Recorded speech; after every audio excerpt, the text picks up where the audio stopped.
right, everybody, welcome back to another episode of The Hit. We're waiting on Bonnie right now, but I wanted to get this interview started early because we have a very special guest joining us today.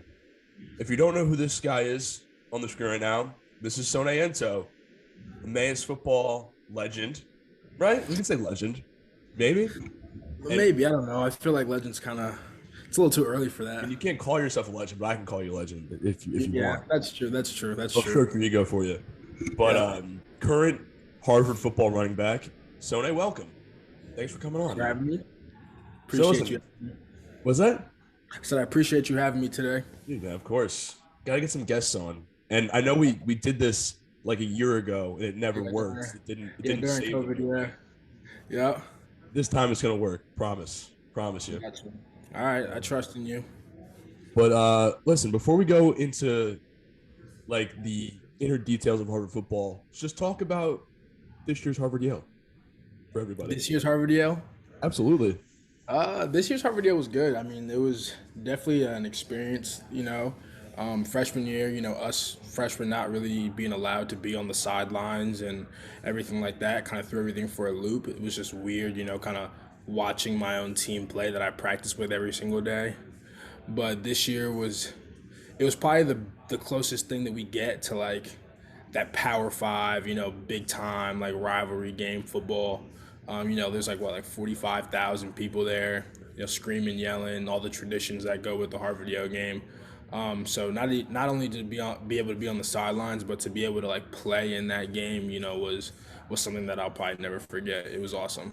And us winning the game too was unlike any other. Storming the field, the cigars after, and then the partying and stuff that took place after was all great. It was all worth it.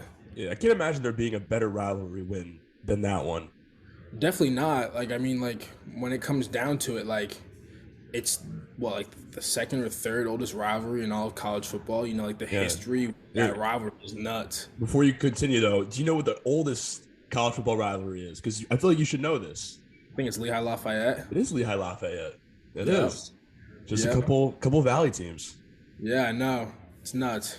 But yeah, with everything that goes into that, I think that's like one of the biggest things, with like going Ivy, playing Ivy football, like a lot of teams don't have like that big rivalry game at the end of the year, like we have one of those things. Like that's one of the reasons why you go to a school like Harvard or you go to a school like Yale. I mean, I hate Yale, I will forever hate Yale, but yeah, I mean, definitely. I mean, it's really crazy. Just the whole rivalry and everything that goes into it is nuts. Even like the week leading up, some of like the traditions and like the pranks that have been pulled throughout time are crazy. It's really a sight to behold. No, listen, I bet. I mean, it's a storied rivalry for sure.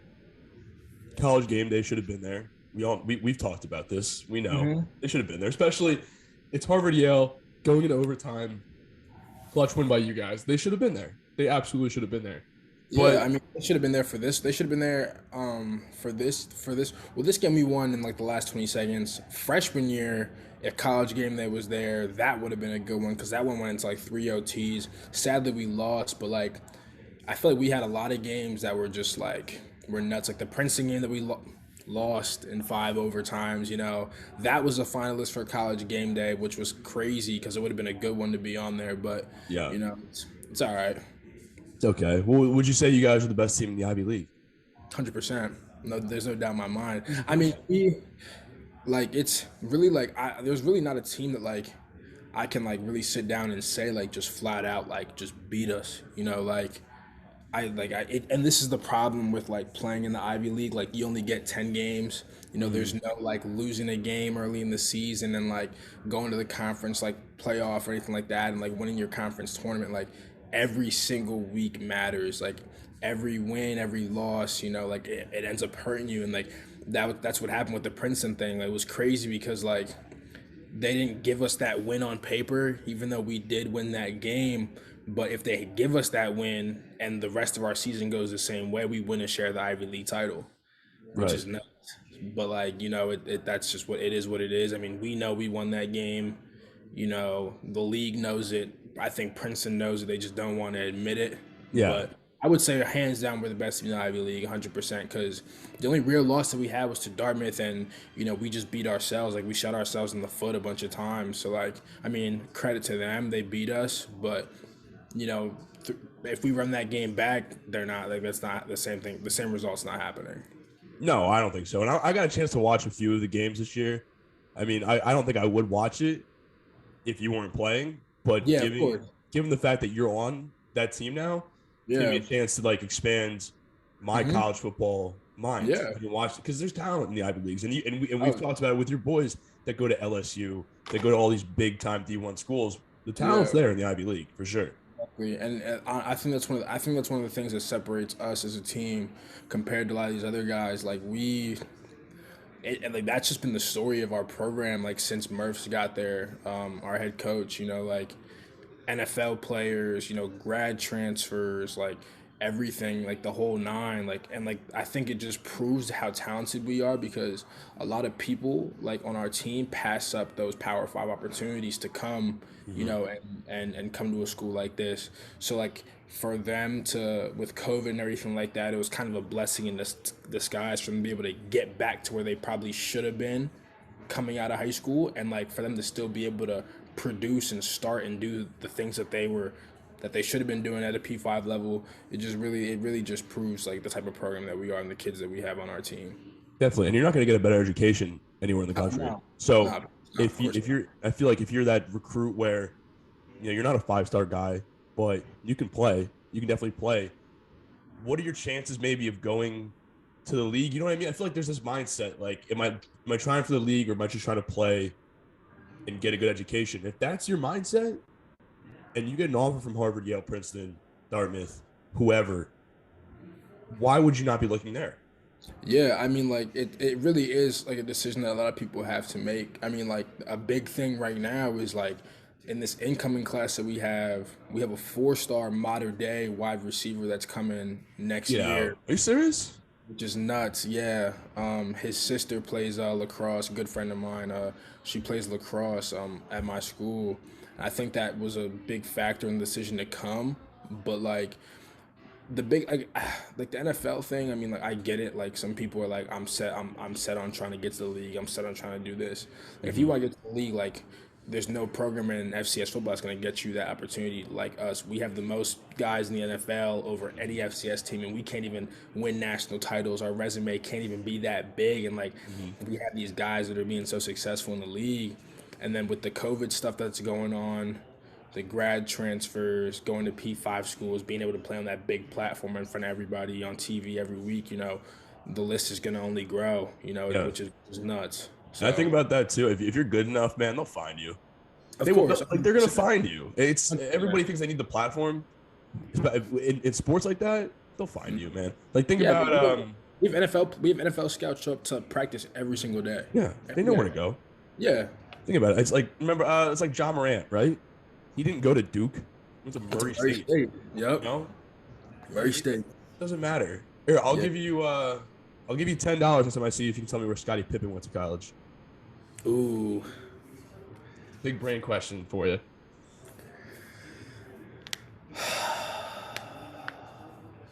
You have 5 seconds because we don't got a ton of time here with you. That's true. I'm drawing a blank, so I'm gonna have to pass on an answer. Central Arkansas. Bro, how'd you say that? Like I do remember hearing that, but I was Right. Like never. if you watch like the Jordan 30 for 30, Yeah, everything. yeah. Or like the what's it called? You asked me where like Bird went. Like I know he went to like Indiana State. Yeah. Like Like yeah, just some yeah, yeah. Nah, some, they'll find some you slapstick D1 school that like nobody would care about except for this one guy. if you're that guy. I mean, that's the You're thing. that guy. Like you have the intangibles, and like you really are that good. Like it doesn't matter where you are. Like they'll find you. Like Right. who's that one? There was a guy from who like it was like Minnesota, like Water. Water, yeah, Quinn Miners. Yeah, bro. Like Quinn what's Miners. that? Third round pick. Third It's a round pick by D Denver. three school, right? Yeah, he went to Wisconsin Whitewater. Yeah, and then he went to the Reese Senior Bowl. Like Yeah, man, he was in the scouting combine and everything, man. Third round so, pick. that's what I'm saying. That's what I'm saying. It just goes to show. And like, I think like the social media and everything like that, has definitely like skewed like it's changed the perception of like where you want to go. Oh, Like definitely. kids chase all these offers and everything like that, and it's like, and then they end up going to a school and it ends up being a crazy place because like when you get to those bigger schools, like they'll just recruit you so someone else can't have you.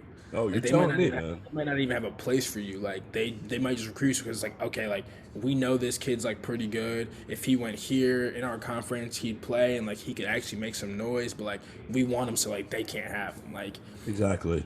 which is the craziest part about it because they have scholarships to just give out. Like No. it's nuts. Right. I mean, we talked about it with. I mean, I went to a school like that. Yeah, I saw, and I didn't. It was a very short-sighted decision to even do it. exactly. So, Yeah, it happens, man. But it listen, really does. pivoting from the football part, Yep. talk about Boston because I know because something we've talked about, and I don't want you to get yourself in trouble here, but just Yeah. I'm sure thinking about going to Harvard when you were in high school, being in Boston was appealing, right? It's a big city, it's a nice city, and now that you're there, just how much of your experience is tied into outside of football, being in Boston, classes, things like that. Yeah, definitely. A lot, definitely a lot. Like, I couldn't imagine like now that I'm there, cause like freshman year, like I got like a slight taste of what it was like to go out for like a week or two, and then I got sent back home for COVID. But me being up there over the summer working out and like just having like the city at my disposal, like no class, no nothing, like especially in the summertime too, where everybody's up there, people are visiting, like the city's just it's just jumping, it's live. I was really just like, wow, like this is really what it's like because I'd never experienced it before. I never got the opportunity because freshman year I got sent home, and then all of my sophomore year, I was at home. I drove up there one time, but I didn't go into the city. I just went to go see my roommates. But now that like I've been going out like on the weekends, like after games, and I was up there for the summer, it definitely plays a big factor in just overall social aspect because you can go out, you can meet whoever you want in that city. Like it's not like you're just tied to people that go to Penn State or like that go to, like your one school. You know what I'm saying? Like, I Right. can go and like meet people from like Northeastern or like BU or even BC or like Tufts and like Yeah. make friends from all over the place and like next thing you know like I'm going here to go out and I'm going here to go out or like we're going to a concert, we're catching a Celtics game, we're catching a Bruins game, we're going to the Red Sox, like it's really like insane, like it's a city of champions, that's what everyone calls it, that's from Boston, but it's really really a good time, and like the springtime is going to be even better because all I got is like I have winter workouts in the morning and then like Mm. that's really it. I got 3 days off rather than just one. Now you got plenty of time. Hey, before we continue this, Bonnie's here. So we're gonna let him in right now. Let him ask you a few questions. So he'll be here in 1 second. But dude, you're absolutely right. I mean, with just your whole environment up there. Mhm. And I'm excited because I told you I'm playing Bentley. I'm sticking around. Yeah, I you have I to. gotta stick around, man. Yeah. Bonnie, What's good, welcome. boys? How we What How's it happened? doing? going? Just Bonnie, do you have any chilling. questions for Mr. Ntoh here? We're talking right now about Boston, just in general. Do you have any questions for him about Boston? I mean, but I think Boston's a great place. But how is it like? How is it like being like a student? Going to Boston. How's that kind of like that lifestyle really? Yeah, I mean, like it's definitely like it's cool. It is. I mean, the student part is, it kind of sucks. Like the transition from being online for an entire year to like going back. And like, I was excited to play football again, of course, because I got a season taken away. But like the transition from being online for an entire year to having to go back and wake up at 8 o'clock and walk like 20 minutes across campus for like my 9 a.m. or something like that was definitely a weird transition. I can't say that like I did it every day. Like I tried my best to make it to the things that like were mandatory.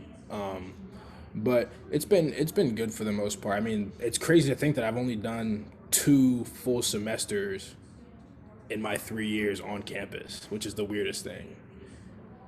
Yeah, I Yeah, no, mean, that's definitely crazy. We haven't had like the same experience as that. But how are like the protocols and stuff? Like, just wondering from like the outside looking in. Yeah, I mean, so we during the season, this is for me with football and like me and my teammates. It was you got put on a testing cadence. So I think when we first got to school, it was like 3 times a week, and then once before a home, another one before a home game on like a Friday, and another one on a Thursday before we travel for an away game. So like I was getting tested like 3, 4 times a week, which was nuts. Thankfully, no one on our team got COVID throughout the entire year, which is nuts because we have a Very lot of stuff fortunate. Oh going. my gosh.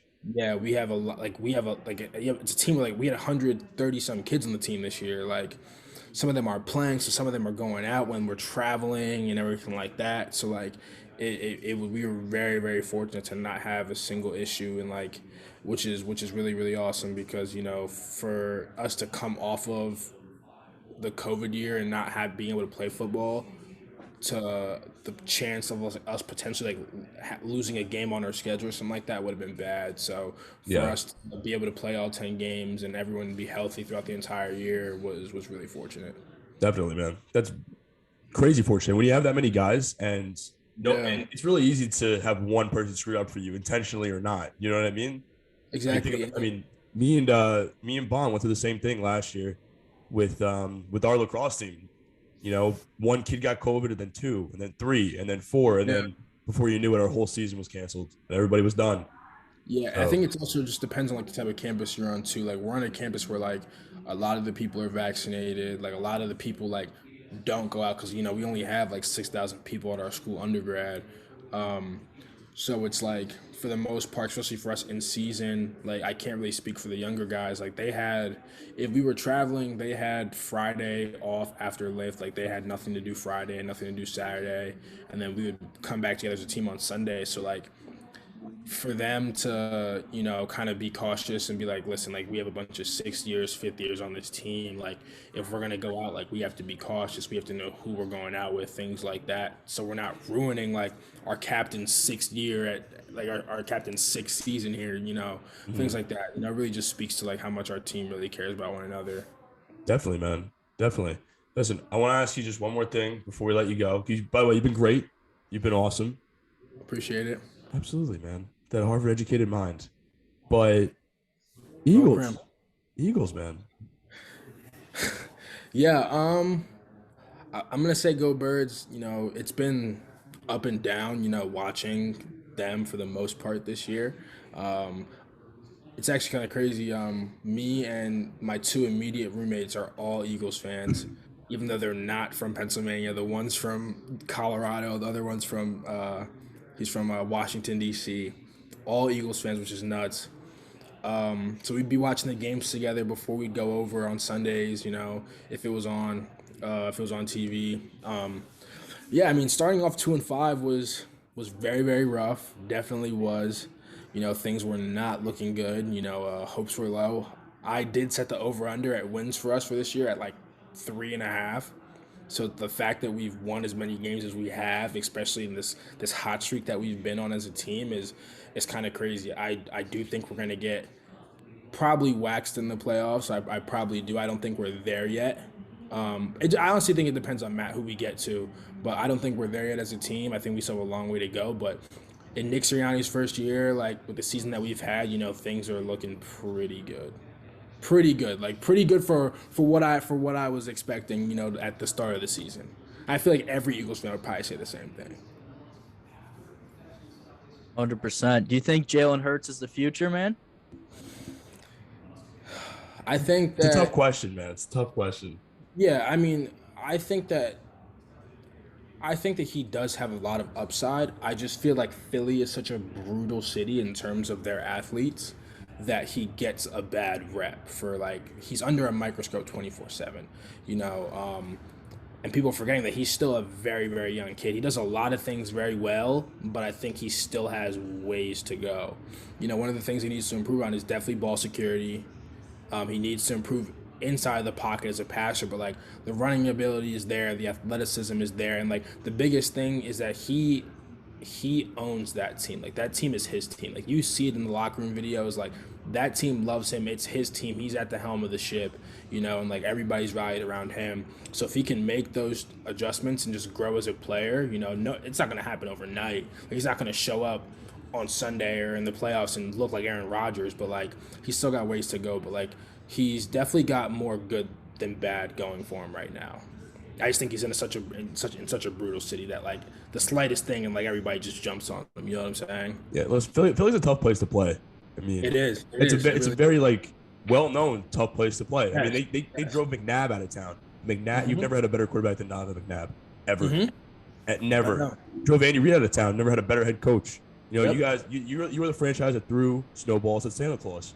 You will forever Yeah. be known as that. It's tough, Yeah. man. It is. But I think that like if we get certain like certain pieces, like we're still missing certain pieces on our team, not just offensively, defensively as well. I think we need a guy in the middle. I think we need another corner with Darius Slay. Our run game has been fantastic to end the year.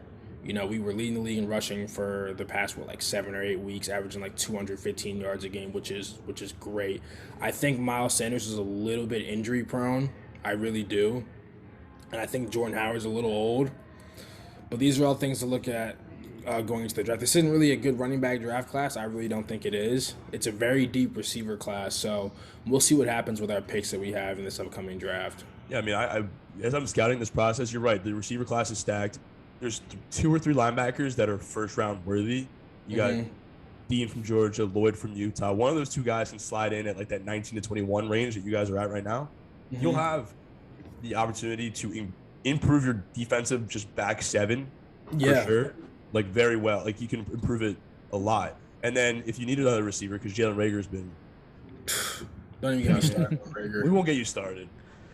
We won't get you started. But hey, thanks for coming on, man. You did great. You crushed it. I appreciate it, man. Thanks for having me. I'll see you soon. I'll see you Bonnie, soon. I wish you could have joined a little earlier, but Yeah, I know. I was slacking, man. it's all right. It's on me, man. He's not slack. He's in the gym, man. He's getting bigger. He's He's a getting D1 better. guy. It's attempting to get bigger. It's not necessarily getting bigger, but it is what it is. It's a slow process. You'll get there eventually. Yeah, exactly. It takes time. Everything takes time. Good things come with time. Everybody knows that. Exactly. You know the vibes. Yeah. Yep, of course. But Zach, I will catch you. Bonnie, I'll catch you. Thanks for having me. Yeah. Yeah, man. Thank I'll you. see you on Tuscany. Yeah, I'll see you on Tuscany. On Tuscany. Appreciate Yeah. it, man. Of course, man. All right. That was Sone Ntoh. And guys, that's a good dude right there. First of all, it's a great guy. Second of all, I think we can hear my mom throughout the entire interview. I'm gonna have to yell later. That's okay. We approve of her though. Can you hear her? I'm curious. Can you hear her?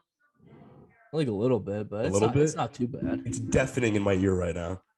Yeah, I mean, it's just loud because you're super focused, you're hyper focused on the interview, and then you're Yeah. hearing background noise. You want it to go really well, but it is Right. going really well, but you're overcompensating everything. So therefore, you're freaking out. But Mhm. you don't need to freak out, man. You're good. You're right, man. I'm freaking out. As long as like you can't, because like I can hear it like loud in my ear when she's good. When she talks on the phone too, she just screams. It's quality background noise, man. Instead of putting music underneath the whole interview, you just got your mom talking, and that's okay. Exactly. You got it. You nailed it. But nah, Sonny did great. He's a great dude, like a great football player.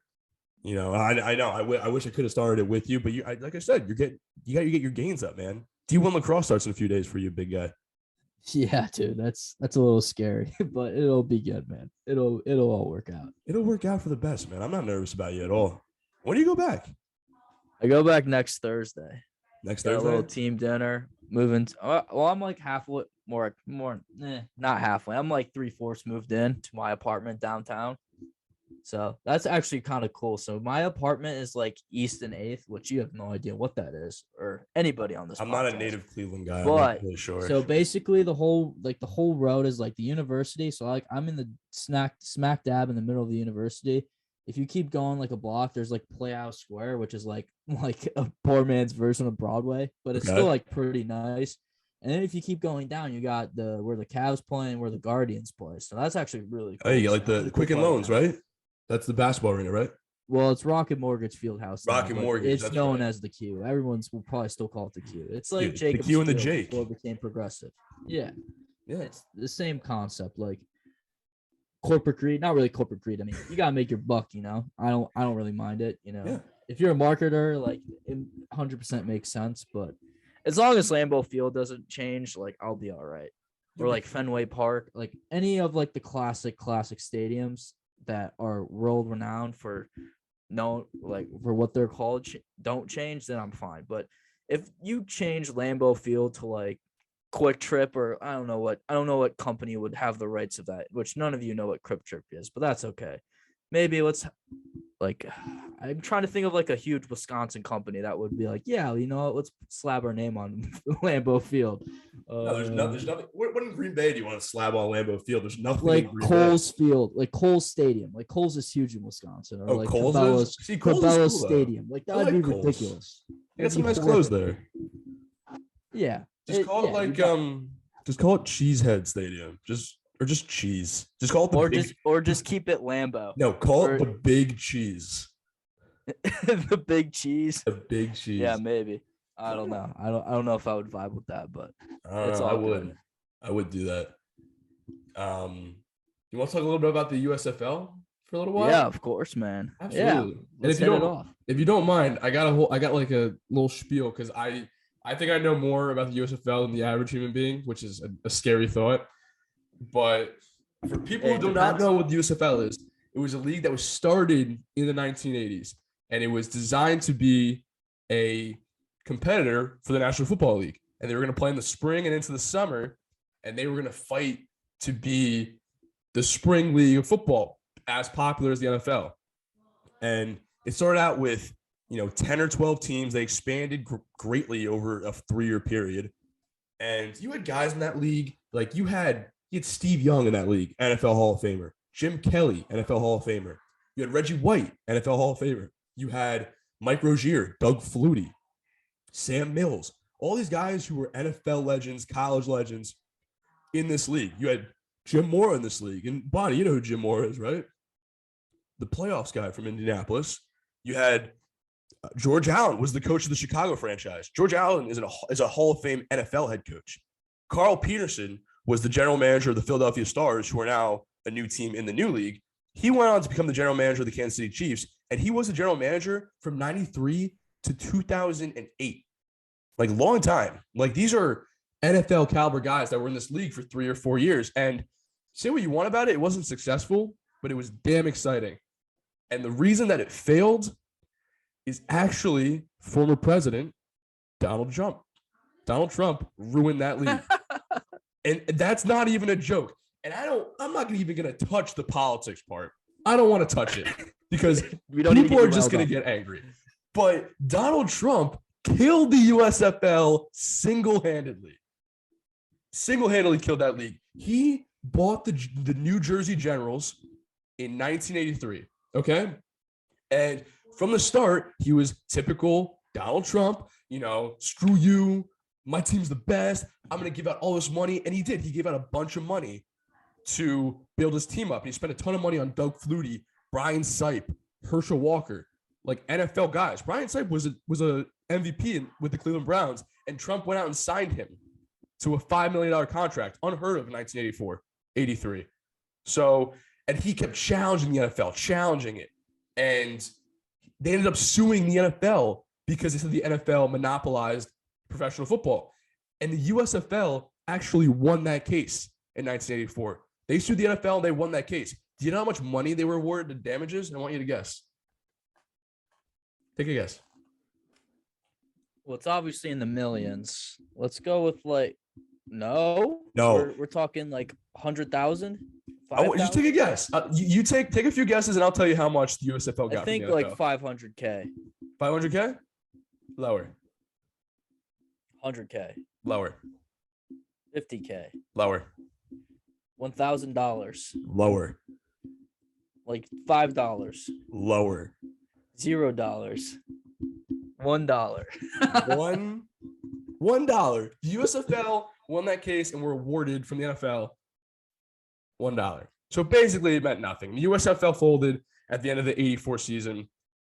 And you had a lot of guys that went from the USFL back into the NFL. Jim Kelly, Steve Young, who else? Reggie White, guys we just talked about. But say what you want about it, it was exciting to watch. And actually, there's a great book on it by Jeff Pearlman. It's a guy, he did an autobiography of Walter Payton. He's a great writer, big Chicago guy. He wrote this awesome book about the USFL and all of its glory days. Because the thing is, when you're starting a league, there's a lot of things that can go wrong one way or the other. And there was a lot of things that went wrong in this league. You have to compete with baseball and the end of basketball season, like NBA playoffs. You have to compete with the NFL for players. But they went out and they signed 3 consecutive Heisman Trophy winners, which is insane.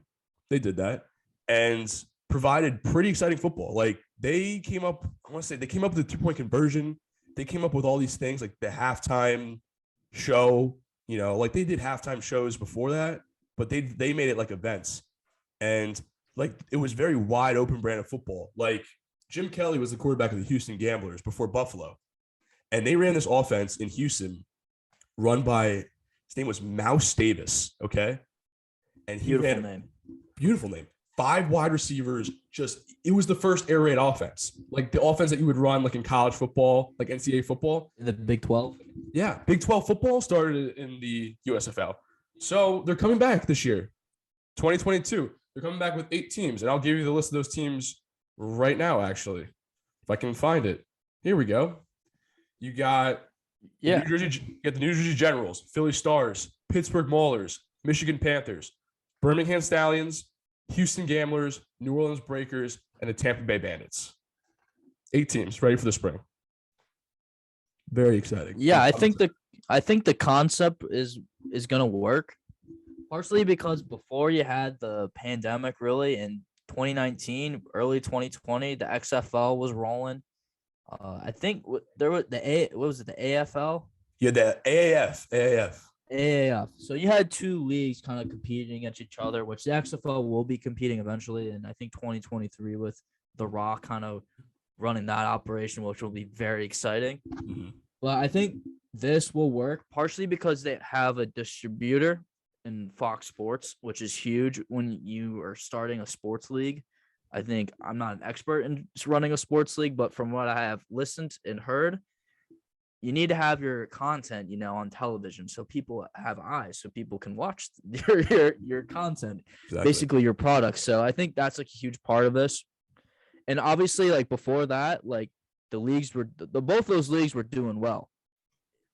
The only reason why they shut down was because of COVID, really, pretty much, is that it wasn't really a sustained business. So you really couldn't put more money into it necessarily because, you didn't make enough revenue in the first year to kind of carry itself because no business ever starts in the positive. I'll let you continue one second. So the XFL, yeah, the COVID ruined it, but the AAF, they wanted to become the NFL minor league system. The NFL said, no, screw you. So that's why they folded. But you're right. XFL. Okay, that makes more sense. XFL had the popularity. They definitely did. And everyone loved the old XFL. The XFL was another league that was brought back from the dead, and it was working. But yeah, COVID. But go ahead. Continue. Yeah, I think there's some unique aspects that, the USFL can add. I think the gambling portion of it will be heavily emphasized just because in the XFL, I think Pat McAfee was on the sideline for those games. Mm-hmm. And, he's a big, he loves his little gambling thing. I mean, he is making $120 million in 4 years from FanDuel. So that's all you need to know about him and gambling. Exactly. Which there's no like offense to it at all. I mean, he's making that money, man. $120 million. I mean, you know what I mean? He's good. But I think they'll do that. I think they'll experiment with the rules, as you said. I think that's another trend that you got to make yourself different from the NFL. So you're going to have to implement different rules, such as like, I think in the XFL, they had some weird like kickoff rule, if I remember. Or were they the ones that instituted the 2-point conversion in terms of like how far it was, or like if I don't remember. There was a lot of cool rules. They had like the convert. It was like a 1, 2, or 3-point conversion. Yeah, that's what it was. I don't think they kicked it. I don't think they kicked it. It was like 1 from the 5, 2 from like the 10, 3 from the 15 if you could get it, something like that. Yeah, so as long as there's proper investment in the league, which there is, because I think there's a lot of Fox executives involved in terms of like who's like involved with it. Because I remember Colin Cowherd actually talking about it on The Herd, which is a show, and he was just saying like he thinks it's going to be successful just because of the people involved with it, and they've kind of like helped distribute the NFL. Which, if you remember, Fox in the '90s was a brand new kind of what do they call it? Oh, like cable network. There's a Yeah, different name for the cable media. network, It's but a media conglomerate. yeah, it's not. Yeah, I guess that's what I'm thinking of. But I don't know. there was like a huge like kind of like uh I don't even know what I was gonna say. I think there's a huge market for it, obviously, with in terms of like the new sports coming in, like not new sports, but with the league coming in, and there's everyone loves to watch football. I mean, it's America's game. I'm sorry if baseball is the pastime. America's This is the yeah. future. This is the now. So I think a lot of people are gonna tune in and watch this. If I'm gonna be honest. Yeah, but dude, and like you kind of nailed it too with gambling. You want to get people to watch, make it so you can gamble on it. You know how many degenerate gamblers I know? I mean, if you let people gamble, people will watch. And I guarantee you, I'll have my roommates and all the kids on my lacrosse team staying up late to watch some USFL because they got the New Jersey Generals money line, right? I mean, that's what draws audiences right now. Gambling is huge. It's it's a huge deal. And if they're putting a lot of money into it, things like FanDuel and DraftKings putting money into the USFL, it can be successful. It definitely can be. Yeah, I know yeah, 100%. Our friends, I don't know if you heard me because my internet connection is always fantastic, but you know, we shout out Hammered Hammers. My boy Kyle Yes. O'Malley, he's running that stuff. He's definitely not listening to us, but we could plug him in, obviously. We'll plug him in. Well, we should get him on to talk about this. Yeah, man. He's more of a hockey guy though, from That's all right. What I've learned, and he's done pretty well. I know on Tuesday he went to a Bruins game. Shout out Rachel, his girlfriend who bought him the tickets. Yeah, shout out Rachel. We're just plugging everybody here. But yeah, he had like 3 bets and they all hit. So because I believe the Bruins beat who did they play on the that Devils? Tuesday? The Devils. They did beat the Devils like 5-3 or something, and I think the over under was 6, and he hit on that, and he hit on the Bruins winning. So yeah, it's a good day to beat him. But yeah, we'll have him on. Good day to be O'Schmalley.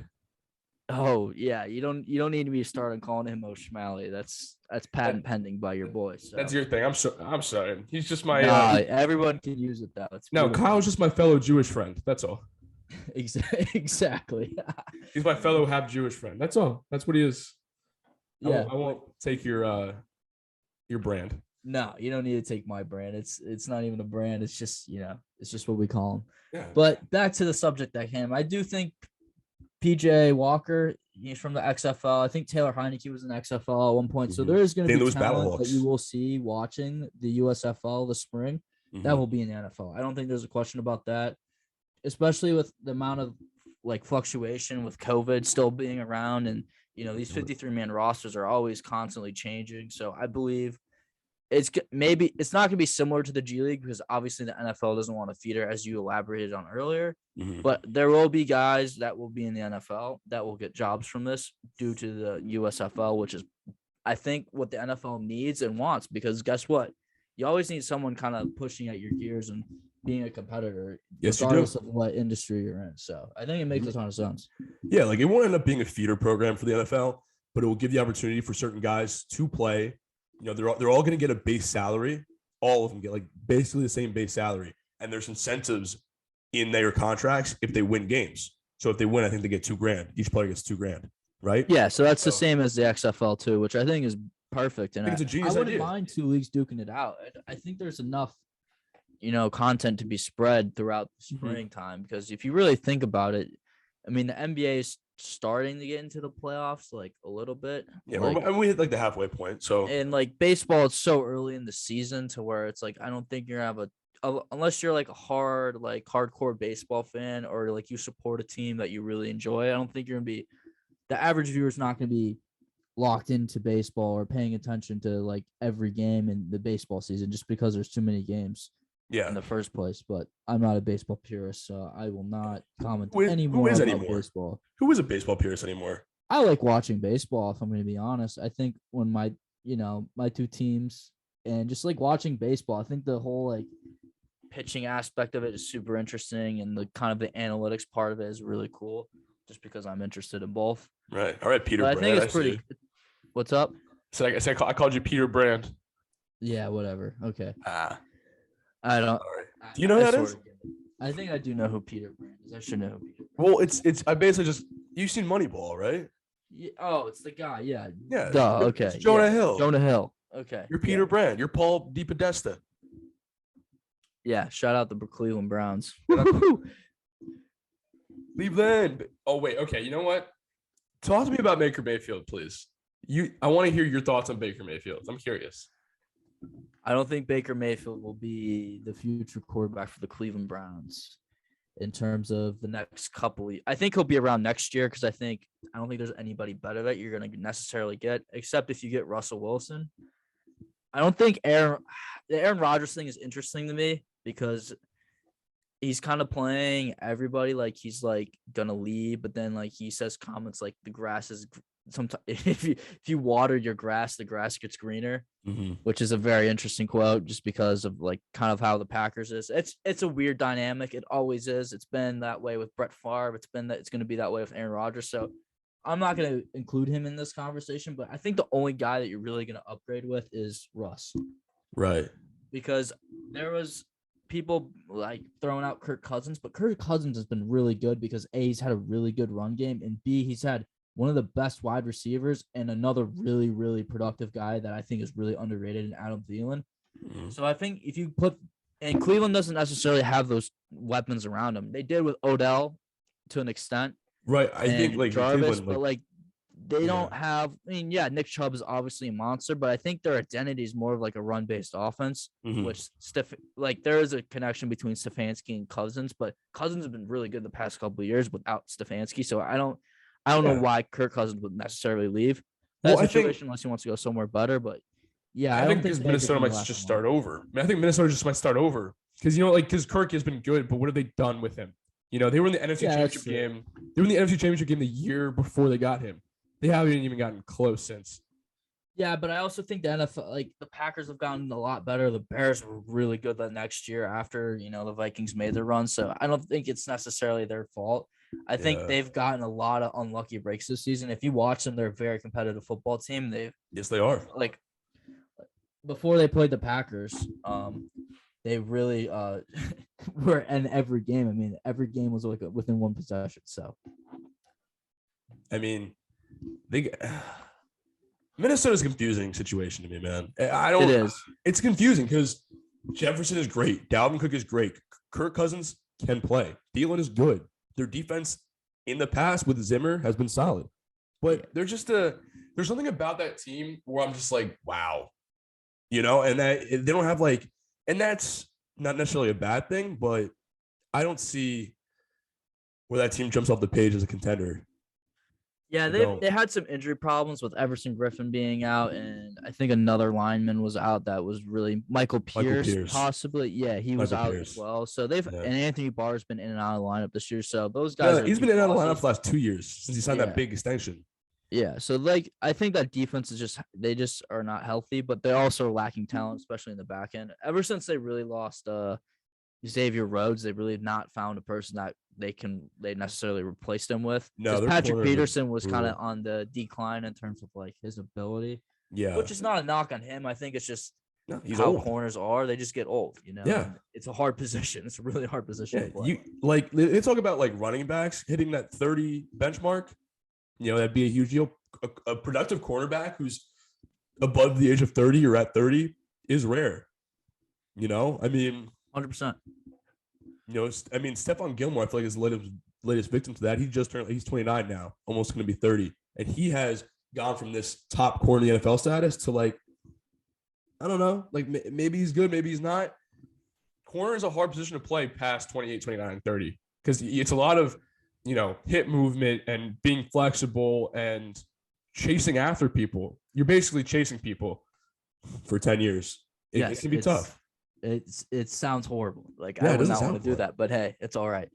But I don't think Baker will be. I think Baker will go to another team. I think he's definitely good enough to last in the NFL. I don't think he'll be a career backup by any stretch of the means, but he's limited in terms of talent. It doesn't help him that he doesn't have a huge arm. He's not really good at one thing.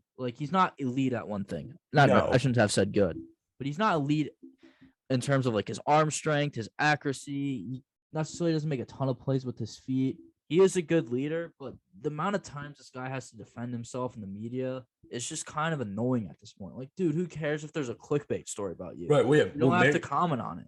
Well, I don't know if you saw on Twitter, Mary Kay Cabot tweeting that story about Baker and Baker saying this is ridiculous. Brandon Whedon coming out of the woodworks to say, yeah, she just does this all the time. Deshaun Kaiser saying, yeah, she's ridiculous. It was like, what? Spoilers for Spider-Man. It was like watching Spider-Man with all 3 Spider-Man in it. And you had just these 3 Cleveland Browns quarterbacks all coming out of nowhere just to slam on Mary Kay Cabot. It was hysterical. Which there is merit to Mary Kay Cabot. No, she's a like great their reporter. perspective. Yeah. But at the same time, it's like, dude, just ignore it. You're in like complaining about the play calling. If anything, they should have ran the ball more. They had Nick Chubb and one of the best offensive lines in the league with a great defense when healthy. Right. Make the game shorter, especially that was the formula last year they had. And guess what? They almost beat the Chiefs. Just run the ball, man. You have Chubb, you have Hunt too. You have a great offensive line. Run the ball. But even Dearness Johnson, like he was fantastic for them. Hey, Dearness Johnson, XFL. There we go. Guy, we tied it all back. How about that? Of course we do. But no, so Mary Kay Cabot, I'll tell you why she's a good reporter, because there's one coach in the NFL that really respects her, and this guy doesn't respect any reporters. And that's Bill Belichick. Because Bill Belichick was the head coach in Cleveland for 5 years, and like the only person that he would like give sit-down interviews to, Mary Kay Cabot. You know, and like in his book that was written by Ian O'Connell, great book, by the way. He talks about it that there was only one reporter really that could get to Belichick, and that was Mary.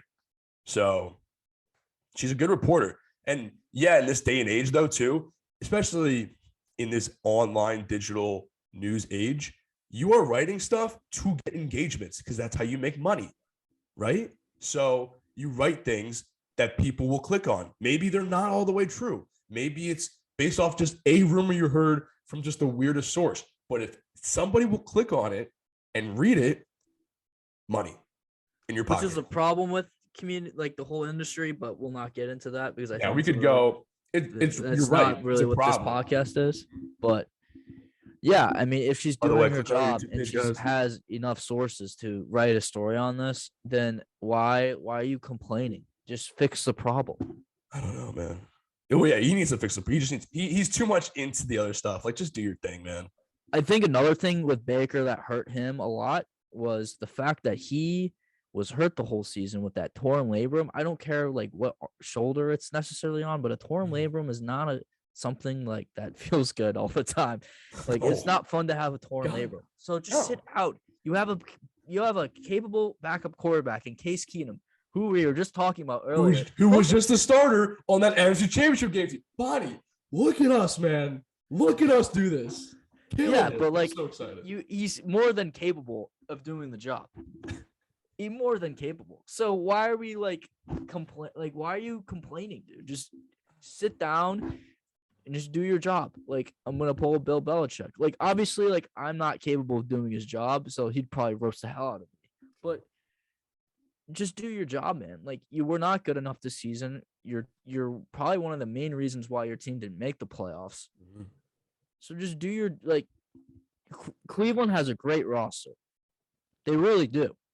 And you really haven't necessarily had to say that the past, ever since they've come back to Cleveland. Mm-hmm. But this team is a good team, and people see it. I mean, they gave the Packers a run. They give every team pretty much a run for their money. They're in every game. So these aren't your parents' Browns. A quarterback that is competent and that doesn't make dumb mistakes like he does. Mm-hmm. And they've been talking about them looking into the draft, which I could definitely see, because there are going to be guys who are not top 5 quarterbacks not top 5 picks quarterbacks. You know what I mean? Like, they're not going to be in that 1 to 5, 1 to 8 range, but they will be available in like the mid-teens, the late teens, the early 20s. There will be quarterbacks available. And if you're Cincinnati, you're Stefanski, you want to run the ball, right? Doesn't Desmond Ridder make too much sense in that sense? Yeah, I can see that. I feel like that makes so much, because I feel like it's a power running football team. Desmond Ridder is a Jalen Hurts clone. He takes care of the football. He's from Ohio. That makes a lot of sense. I feel like it makes a lot of sense. I think if you're them though, I think you want to get Russ. Yeah, but I feel like everybody wants to get Russ. And are you really willing to give up 3 first round picks to get him at like age 32? No, I don't think you'd want to do that, but I think you can get him for a lot less. I think you could give him Baker Mayfield. I think you could argue that. That's a team. Definitely a team that's going to be rebooting in the next couple of years. So Yeah, for I sure. definitely think you. I think you can definitely be like, hey, take Baker on for a couple of years, see how he does. Maybe it's the system, maybe it's Stefanski. I don't know. Mm-hmm. You know, Well, I don't think Carroll will be there next year either. I think they're done. Yeah, which I think I respect Pete Carroll. I think Pete Carroll, if he wants, will get another job. Well, I mean, dude, Pete Carroll is like 68 years old, man. That's what I was about to say. Like his He's not age young. He's not young. No, not But even. he is young. He's 68 years young. Come on now. See, yeah, listen, he's young at heart for sure, but also you're an NFL coach every day of the year. You know, it doesn't stop. So, and you're going to go into this long rebuild without possibly your future Hall of Fame quarterback.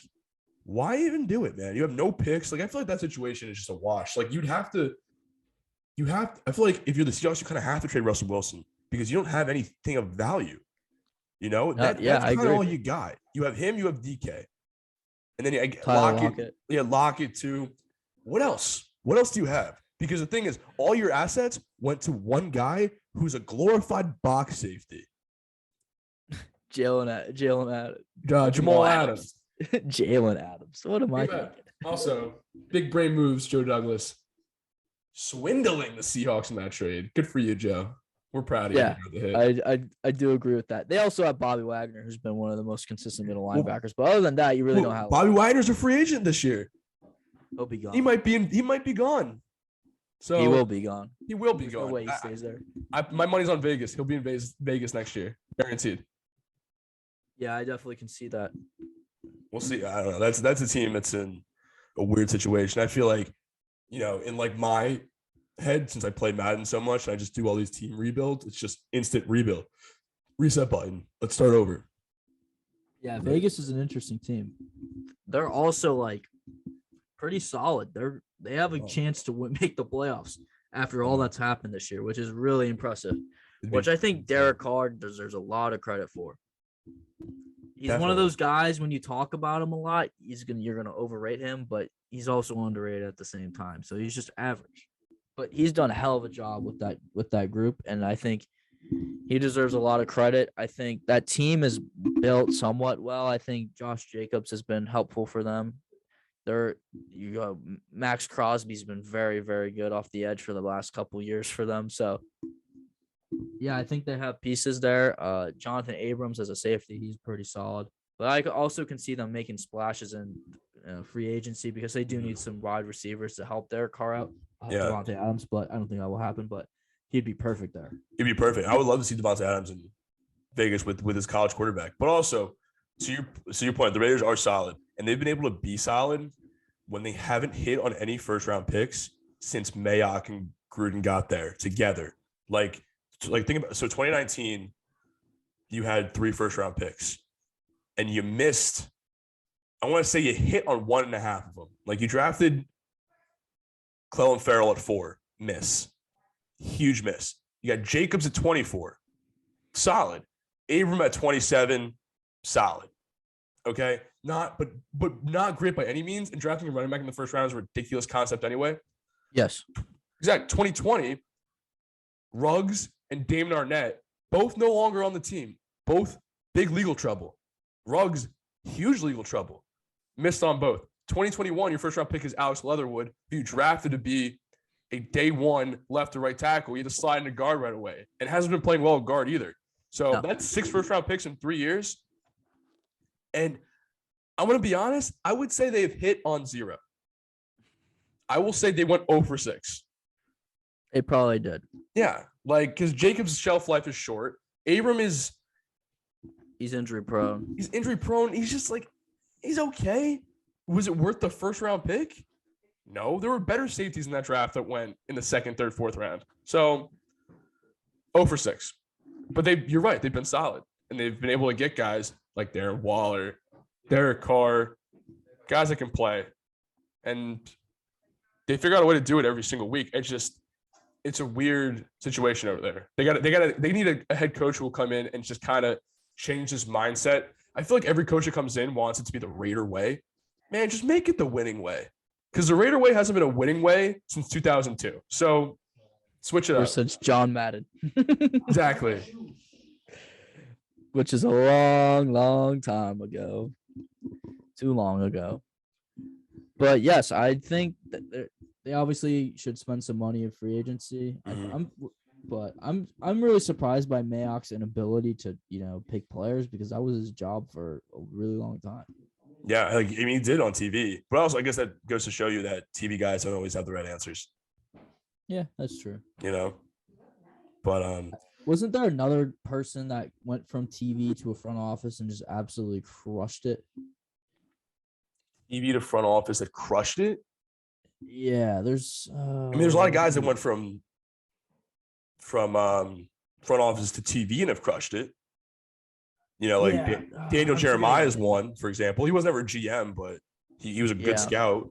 Louis Riddick. Look, he's in the conversation for some GM jobs. He is. They were talking about him in Jacksonville.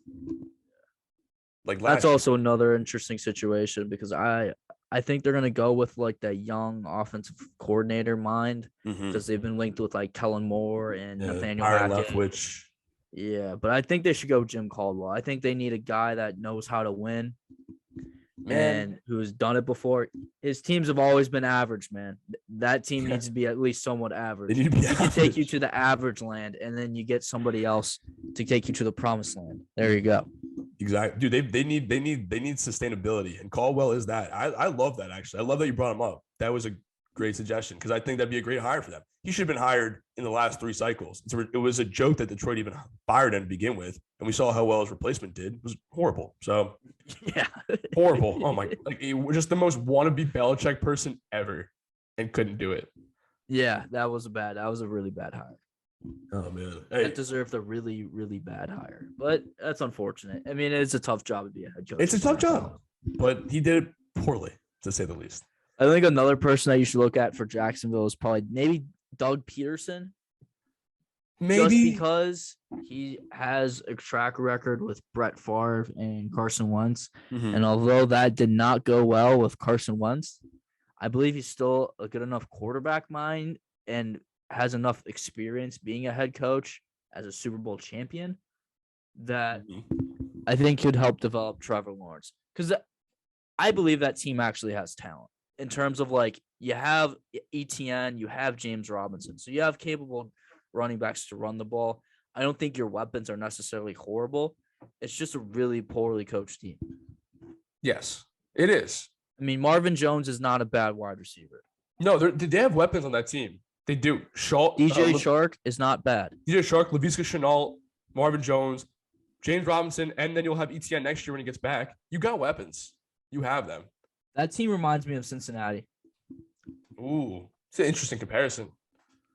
Because last year, I thought Cincinnati was actually going to be good last year. Because if you looked at who they had in terms of personnel, especially on offense, they practically have the same guys minus Jamar Chase. You had AJ Green and with the Bengals. So I thought that offense was going to be good. And, a little too far ahead of myself in terms of them being actually good because Joe Burrow was a rookie. But I could see maybe not necessarily that huge of a jump because you've won 2 games and you're not going to win 10 and be in the playoffs.